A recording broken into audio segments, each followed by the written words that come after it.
Hello, welcome back. Types of vector quantities के video में welcome है आपका। तो वेक्टर पार्ट 2 जो वीडियो था जिसमें हम टाइप्स ऑफ वेक्टर क्वांटिटीज के बारे में डिस्कशन हो रही थी, ये उसी का पार्ट है। उसी वीडियो को आगे हम इस वीडियो में कंटिन्यू कर रहे हैं। और जिन्होंने अभी पहला वाला वीडियो नहीं देखा है तो उसकी लिंक आपको नीचे डिस्क्रिप्शन बॉक्स में मिल जाएगी और ऊपर आई बटन में आप चेकआउट कर सकते हैं, वहां पे भी आपको वीडियो मिल जाएगी। तो चलिए स्टार्ट करते हैं कि यूनिट वेक्टर हमारा क्या होता है। तो सबसे पहले देखिए, यूनिट वेक्टर का मैंने यहाँ पे फॉर्मूला लिख के रखा हुआ है। तो ए कैप जो कि कहलाता है हमारा unit vector, A cap is equal to A vector upon A vector का मॉड, ये होता है हमारा यूनिट वेक्टर का फॉर्मूला।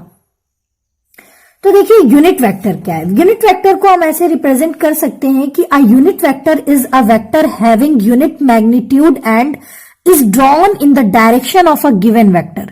कहने का मतलब है कि यूनिट वेक्टर एक ऐसा वेक्टर है जो यूनिट मैग्नीट्यूड, यूनिट वेक्टर एक ऐसा वेक्टर है जो यूनिट मैग्नीट्यूड जिसका उसमें डिफाइंड होता है। तो देखिए यूनिट मैग्नीट्यूड का मतलब है कि यहां पे इस फॉर्मूले से देखिए यहां पे ये निकल के आ रहा है कि और ये जो वेक्टर दिया रहता है उसके डायरेक्शन में से ड्रॉ किया जाता है, ठीक है। तो यूनिट वेक्टर एक ऐसा वेक्टर है जिसमें यूनिट मैग्नीट्यूड पाया जाता है और ये दिए हुए वेक्टर के डायरेक्शन में ड्रॉ किया जाता है, ठीक है। तो अगर हम यहां पे देखें तो unit vector in the direction of vector A cap, unit vector हमारा क्या है, ए कैप है। यूनिट वेक्टर को ए कैप से रिप्रेजेंट करते हैं। यूनिट वेक्टर यहां पर हमारा है ए कैप। तो और ये जो हमारा यूनिट वेक्टर है, तो जो हमारा वेक्टर ए है तो उसके डायरेक्शन में रिप्रेजेंट किया गया है, ठीक है। तो इस तरीके से A cap is equal to A vector upon A vector का मॉड, ए वेक्टर का मैग्नीट्यूड। तो ये होता है हमारा यूनिट वेक्टर।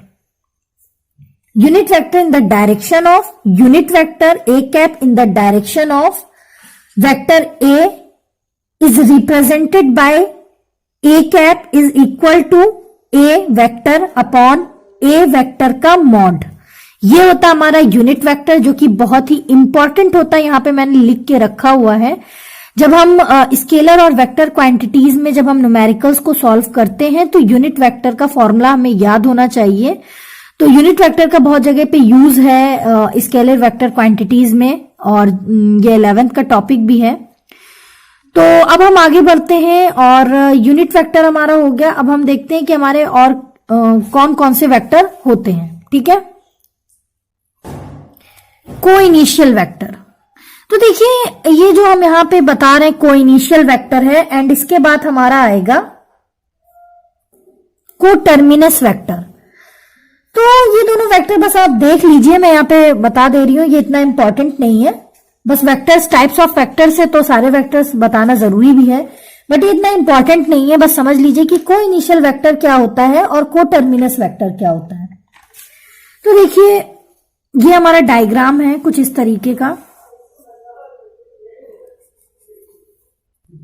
तो देखिए को इनिशियल वेक्टर हमारा ये कहता है कि the vectors which have same initial point are called को इनिशियल वेक्टर। तो देखिए इस डायग्राम से भी दिख रहा है कि इनिशियल पॉइंट इनके सेम है। यहां पे vector A, vector B and vector C, तीनों के जो इनिशियल पॉइंट है वो क्या है, सेम है। तो ये हो जाएंगे हमारे को इनिशियल वेक्टर। तो यहां पे vector A, vector B and vector C are को इनिशियल वेक्टर।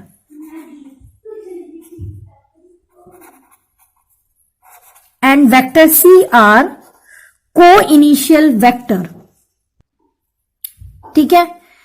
को इनिशियल वेक्टर ये हो गया हमारा को इनिशियल वेक्टर। को टर्मिनस वेक्टर क्या होता है, तो को टर्मिनस वेक्टर कुछ इस तरीके से रिप्रेजेंट होता है।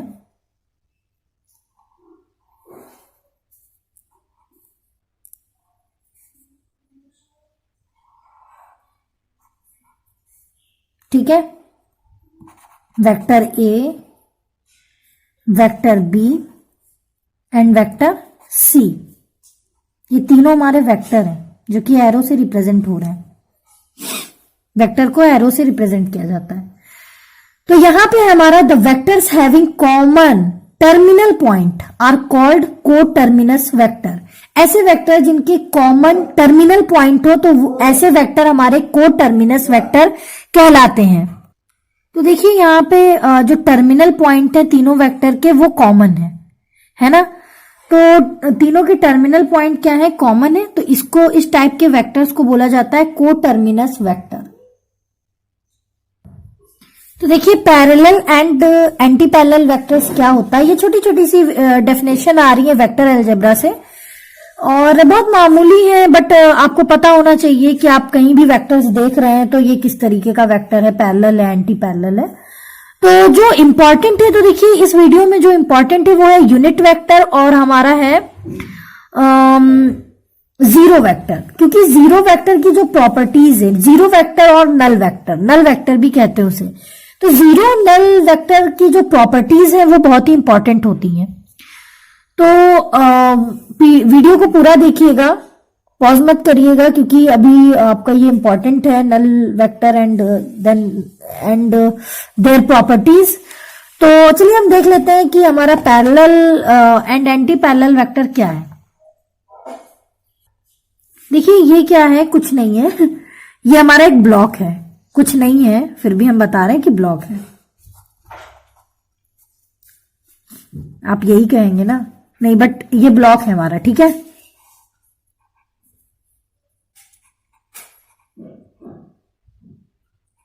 ये F1 ये ब्लॉक है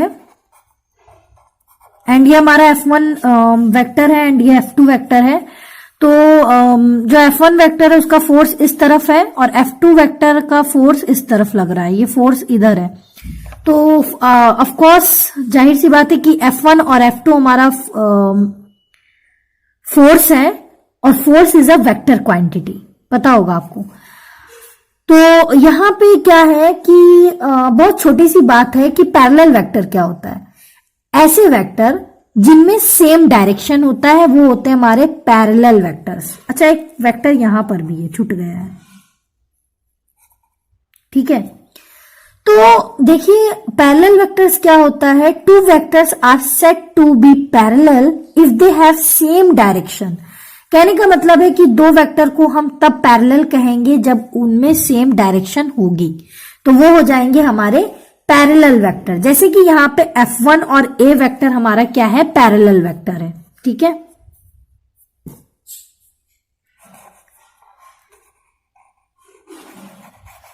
पैरेलल वेक्टर हमारा यहां पे क्या है,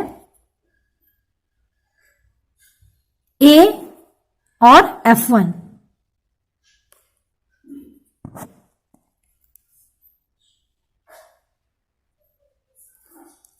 वन मिनट, ठीक है। तो यहां पे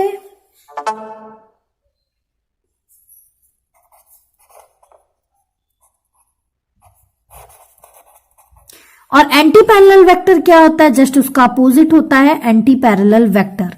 एंटी पैरेलल वेक्टर में क्या होता है कि जिनमें अपोजिट डायरेक्शंस होती है वो हमारा क्या होता है, एंटी पैरेलल वेक्टर।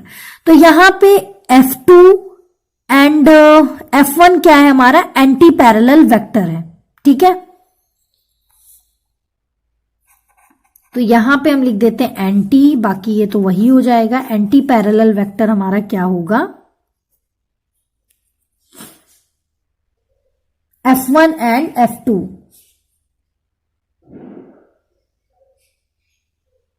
या फिर F2 and A, F2 and A, क्योंकि F1 और F2 की जो कंपैरिजन है हम A वेक्टर से कर रहे हैं यहाँ पे, क्योंकि ये ब्लॉकेजेस में फोर्स यहाँ पे लग रहा है। नेक्स्ट एक और वेक्टर दिया गया है जो कि A वेक्टर है, तो F1 F2 की कंपैरिजन हम A से कर रहे हैं, तो A ही से दोनों का फाइंड करेंगे।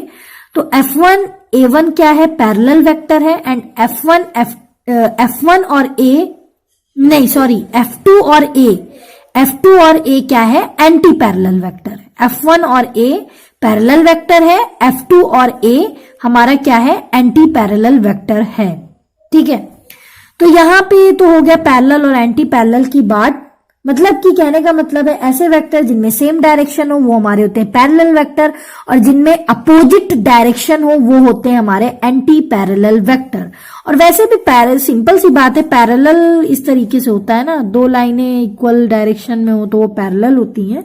तो जाहिर सी बात है वेक्टर्स भी हमारे पैरेलल तभी होंगे जब वो सेम डायरेक्शन में होंगे।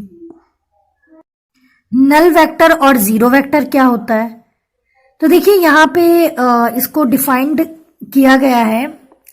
अ नल वेक्टर और zero vector is that vector which has zero magnitude and no specific direction. कहने का मतलब है कि नल वेक्टर और जीरो वेक्टर ऐसे वेक्टर होते हैं जिनका मैग्नीट्यूड क्या होता है, जीरो होता है, और उनकी अपनी कोई भी स्पेसिफिक डायरेक्शन नहीं होती है। तो ऐसे वेक्टर क्या कहलाते हैं, जीरो वेक्टर कहलाते हैं या नल वेक्टर कहलाते हैं। और ये कैसे रिप्रेजेंट किए जाते हैं, it is represented by zero vector. ये इस तरीके से रिप्रेजेंट किए जाते हैं। ये मेरा खुद का नोट्स था तो मैंने इसी से आपको समझाया। तो अब हम पढ़ते हैं कि हमारी नल वेक्टर या जीरो वेक्टर की प्रॉपर्टीज क्या होती है। और यूनिट वेक्टर जिस तरीके से इंपॉर्टेंट था, हमारा नल वेक्टर और जीरो वेक्टर भी बहुत ही इंपॉर्टेंट है क्योंकि इसकी प्रॉपर्टीज भी हमें याद होनी चाहिए। और न्यूमेरिकल में इसकी प्रॉपर्टीज पुटअप होती हैं और हमें पता होना चाहिए जीरो और वेक्टर क्या है, नल वेक्टर क्या है, ये इंपॉर्टेंट है। ठीक है, अब देखिए प्रॉपर्टीज ऑफ जीरो वेक्टर में सबसे फर्स्ट नंबर की प्रॉपर्टीज क्या है। सबसे फर्स्ट नंबर की प्रॉपर्टीज हमारी ये कहती है कि कोई फाइनाइट वेक्टर है। मान लीजिए ए वेक्टर, यहाँ पे कोई फाइनाइट वेक्टर है, अगर हम उसको जीरो वेक्टर से ऐड करेंगे तो सेम हमारा क्या आएगा, फाइनाइट वेक्टर ही आएगा। ये हमारी जीरो वेक्टर की प्रॉपर्टीज नंबर 1 है। नेक्स्ट हमारी सेकंड नंबर की प्रॉपर्टी क्या कहती है कि जब कोई रियल नंबर n, यहां पे क्या करता है, n किसको रिप्रेजेंट करता है, रियल नंबर को। जब कोई रियल नंबर हमारा जीरो वेक्टर से मल्टीप्लाई होता है तो हमारा जीरो वेक्टर ही आता है इज इक्वल के बाद। ठीक है, n क्या है यहां पे, n हमारा यहां पे है रियल नंबर। तो जब कोई रियल नंबर किसी जीरो वेक्टर से मल्टीप्लाई करता है तो जीरो वेक्टर ही आता है। और यहां पे ए हमारा क्या है, ए कैप हमारा है फाइनाइट वेक्टर।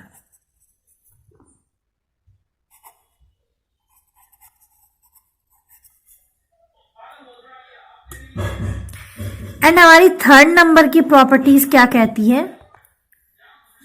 ये कहती है कि हमारा कोई finite vector A zero vector से मल्टीप्लाई करेगा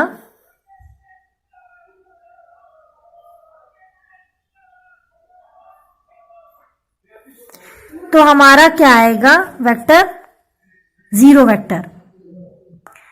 देखिए यहां पे मैंने जीरो वेक्टर कहा था, तो यहां पे जीरो वेक्टर ना होके यहां पे जीरो एक नंबर है। ठीक है, ये थोड़ा मैं कंफ्यूजन में थी। तो यहां पे देखिए ये जीरो क्या है, जीरो वेक्टर नहीं है, जीरो एक नंबर है।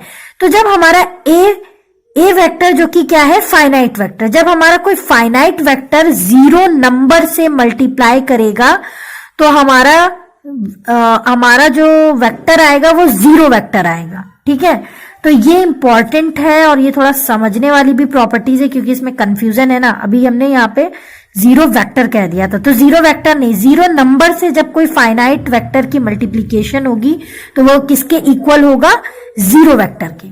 ठीक है, तो ये तो है तीनों प्रॉपर्टीज हमारी नल वेक्टर या जीरो वेक्टर की। ए क्या है, फाइनाइट नंबर है, सॉरी फाइनाइट वेक्टर है। और यहां पे जीरो, जो ये वाला जीरो दिया है, ये क्या है, जीरो नंबर। ठीक है, तो ये हो गई हमारी properties of zero vector. Next है हमारा ऑर्थोगोनल यूनिट वेक्टर। तो देखिए ऑर्थोगोनल यूनिट वेक्टर क्या होता है, ये हमारी 3 एक्सिस है, axis X and axis Y and axis Z, ये तो पता होगा आपको। तो यहां पे हमारे 3 वेक्टर भी हैं, वेक्टर आई कैप, वेक्टर सॉरी ये हमारे यहां पे है यूनिट वेक्टर है, ठीक है। तो ये यूनिट वेक्टर है, तो यूनिट वेक्टर को कैप से रिप्रेजेंट किया जाता है। तो यहाँ पे आई cap, j cap, k cap, जो कि क्या है, तीनों यूनिट वेक्टर है। तो देखिए यहाँ पे आपको अगर समझ में ना आ रहा है तो हम बता दें ये आई कैप है, आई कैप ऐसे लिखा हुआ है, ये हमारा आई और उसके ऊपर कैप लगा है, ठीक है। ये चीज जो है यहाँ पे लिखी है, ये यही चीज है यहाँ पे जो लिखी हुई है, ठीक है। तो ये हमारा आई कैप है, ये जे कैप है एंड ये के कैप है। तो जिस तरफ हमारा एक्सिस है उसी तरफ ये वेक्टर्स भी होंगे, ठीक है। आई कैप की डायरेक्शन ये है, जे कैप की डायरेक्शन ये है एंड के कैप की डायरेक्शन ये है। तो ये होता है हमारा ऑर्थोगोनल यूनिट वेक्टर। तो अब ये देखिए यहां से क्या फॉर्मूला निकल कर आता है, यहां से फॉर्मूला निकल कर आता है आई कैप का mod is equal to J cap का mod is equal to K cap का मॉड। ये तीनों किसके इक्वल होता है, 1 के इक्वल होता है। और ये बहुत ही इंपॉर्टेंट फॉर्मूला है, ठीक है, बहुत ही इंपॉर्टेंट फॉर्मूला है ये, जिसको क्या कहते हैं, orthogonal unit vector. Orthogonal unit vector का ये एप्लीकेशन है या फॉर्मूला का ये होगा आई कैप का मॉड, जे कैप का मॉड, के कैप का मॉड किसके इक्वल होगा, 1 के इक्वल होगा। और ये हमारे न्यूमेरिकल्स में बहुत यूज होता है ये फॉर्मूला। तो ये होता है हमारा orthogonal unit vector. This vector are denoted by i cap, j cap and k cap along x axis, y axis and z axis respectively, ठीक है।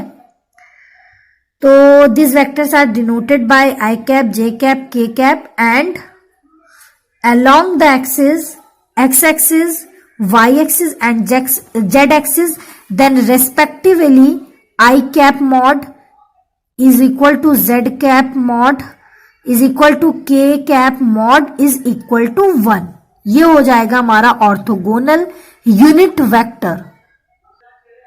अच्छा देखिए हम एक बार फिर से parallel and anti parallel vectors की तरफ थोड़ा मूव करते हैं, क्योंकि यहां से एक और वेक्टर की डेफिनेशन निकल कर आ रही है जिसको बोला जाता है collinear vector. Collinear vector parallel and anti parallel vector से ही निकल कर इसकी डेफिनेशन आ रही है। तो चलिए हम वो भी देख लेते हैं, छोटा सा है बिल्कुल। तो देखिए कोलीनियर वेक्टर हमारा क्या कहता है, कोलीनियर वेक्टर हमारा ये कहता है कि two vectors are said to be collinear if they are parallel और एंटी पैरेलल वेक्टर्स। अगर कोई वेक्टर्स या तो पैरेलल वेक्टर्स है या फिर एंटी पैरेलल वेक्टर्स है। तो देखिए कोई वेक्टर अगर हमारा पैरेलल वेक्टर है या फिर हमारा क्या है, एंटी पैरेलल वेक्टर्स भी है, तो उसको हम बोलेंगे कोलीनियर वेक्टर्स। कोई ऐसा वेक्टर आ जाए या तो वो पैरेलल हो या तो एंटी पैरेलल हो, तो उसको बोला जाएगा कोलीनियर वेक्टर्स। ऐसे वेक्टर्स कहलाएंगे कोलीनियर वेक्टर्स। अच्छा कोलीनियर वेक्टर्स में जो एक इंपॉर्टेंट चीज है, ये तो बहुत छोटा सा था कि हाँ क्या पैरेलल और एंटी पैरेलल अगर होगा तो उसको कोलीनियर ही बोला जाएगा, ये तो छोटा था। बट यहाँ पे ध्यान देने वाली जो एक बात है कि हमारा एंगल का यहाँ पे जो है एंगल क्या हमारा आएगा, तो नोट करके कि यहाँ पे इंपॉर्टेंट है तो उसको देख लीजिए। तो देखिए यहाँ पे एक नोट दिया हुआ है कि the angle between two parallel vectors is 0 degree and the angle between two anti parallel vector is 100 degree. तो कहने का मतलब है कि अगर हमारे दो पैरेलल वेक्टर्स हैं उनके बीच का एंगल 0 डिग्री होगा, और अगर हमारे एंगल दो एंटी पैरेलल वेक्टर हैं, दो एंटी पैरेलल वेक्टर के बीच एंगल कितना होगा, 100 डिग्री, ठीक है। And the angle between two anti parallel vector is 100 degree, मतलब कि दो एंटी पैरेलल वेक्टर्स के बीच जो एंगल होगा वो 100 डिग्री होगा, ठीक है। ठीक है देखिए यहाँ पे है टू पैरेलल वेक्टर्स के बीच एंगल 0 डिग्री होगा। और टू एंटी पैरेलल वेक्टर्स के बीच जो एंगल हमारा है वो 100 डिग्री होगा। ठीक है, तो ये इंपॉर्टेंट नोट है, ये माइंड में रखिएगा आप। तो इस तरीके से हम कह सकते हैं कोलिनियर वेक्टर के केस में कि the angle between two collinear vectors is either 0 degree और 100 डिग्री, है ना। कोलिनियर वेक्टर में कोलिनियर वेक्टर्स के बीच जो है एंगल या तो 0 डिग्री भी हो सकता है और 100 डिग्री भी हो सकता है, क्योंकि कोलिनियर वेक्टर में पैरेलल और एंटी पैरेलल वेक्टर दोनों ही आते हैं। तो या तो दोनों कोलिनियर वेक्टर्स में या तो एंगल्स 0 डिग्री होगा या 100 डिग्री होगा। ठीक है, तो देखिए जो सबसे लास्ट हमारा वेक्टर है इस वीडियो का वो है हमारा कोप्लेनर वेक्टर्स। कोप्लेनर वेक्टर्स क्या होते हैं? तो देखिए कोप्लेनर वेक्टर का ये डायग्राम है। तो कोप्लेनर वेक्टर क्या होता है, इस डायग्राम से हम आपको समझाते हैं। कोप्लेनर वेक्टर क्या कहता है? The vector lying in the same plane or in parallel planes are called coplanar vectors. तो कहने का मतलब है कि ऐसे वेक्टर जो सेम प्लेन में लाई करें या पैरेलल प्लेन में लाई करें तो वो हमारे कहलाएंगे कोप्लेनर वेक्टर्स। तो देखिए यहाँ पे तीन एक्सिस है हमारी, ये है हमारी एक्सिस एक्स, ये है हमारी एक्सिस वाई एंड ये एक्सिस है हमारी एक्सिस जेड। तो यहाँ पे देखिए vector A, vector B, vector C, vector D are coplanar vectors. A vector, B vector, C vector, D vector हमारे कोप्लेनर वेक्टर हैं, क्योंकि ये सेम प्लेन में ये लाई कर रहे हैं और सेम एक्सिस पे ये लाई कर रहे हैं। तो इस तरीके से ये हमारे हो जाएंगे कोप्लेनर वेक्टर। और यहां पे भी सेम एक्सिस वाई में दो वेक्टर लाई कर रहे हैं, vector E and vector F. तो vector E F and vector R is vector E and vector F are coplanar vectors. ठीक है, मतलब कि वाई एक्सिस में ई और एफ दोनों ही वेक्टर लाई कर रहे हैं, तो वेक्टर ई और वेक्टर एफ दोनों ही हमारे क्या होंगे? Coplanar vectors. अच्छा, यहां पे वेक्टर ए और वेक्टर ई अगर हम देखें तो ये हमारे क्या हो जाएंगे? Non coplanar vectors. Vector A and vector E हमारे हो जाएंगे नॉन कोप्लेनर वेक्टर्स, क्योंकि ये अलग अलग प्लेन में अलग अलग एक्सिस में लाई कर रहे हैं। ठीक है, तो इस तरीके से आई होप अगर आपको हमारे वीडियो अच्छे लगते हैं तो प्लीज सब्सक्राइब करिए हमारे चैनल को, लाइक करिए एंड शेयर करिए, और जो बेल आइकन है पास में उसको भी प्रेस कर दीजिएगा। And please like, share, subscribe my channel learning online classes, और कमेंट्स भी करिए। आपके कमेंट्स से हमें पता चलता है कि आप मेरे बनाए हुए वीडियोस आप तक पहुंच रहे हैं, आपको समझ में आ रहे हैं, एंड हमें क्या प्रोग्रेस करनी है ये पता चलता है। तो आप कमेंट्स करिए and please like, share, subscribe my channel. Thank you all of you guys, have a good day. Thank you, bye bye.